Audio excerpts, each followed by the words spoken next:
seberapa lantang sebenarnya alarm-alarm ataupun dengung-dengung PHK ini mulai banyak terdengar di sektor-sektor industri kita? Sebenarnya begini, poin pertama adalah berbicara begini Mas Ruli, ini agak-agak sulit kita membahasakan dengan bahasa yang sepositif mungkin berbicara masalah PHK. Iya. Karena sejak awal dari Januari aja kita udah punya data berbeda dengan pemerintah gitu. Pemerintah bilang dari Kemenaker angka sekian, Apindo punya data primer yang kita capture di lapangan yang juga angkanya berbeda dan cenderung lebih tinggi.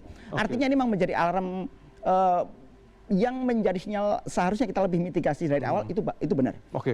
Kemudian kalau kita lihat begini sebenarnya, narasi yang kita bangun sekarang itulah berbicara survival mode ini. Ini berbicara masalah bagaimana kita punya daya tahan.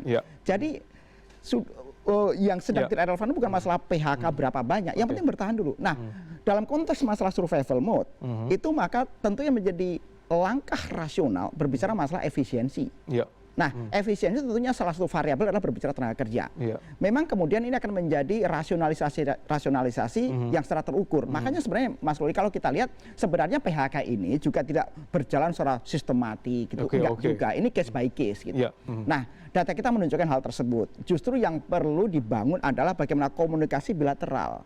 Adanya sebuah kesepakatan konsensual antara pemberi usaha dengan karyawan. Sehingga minimal tidak ada PHK.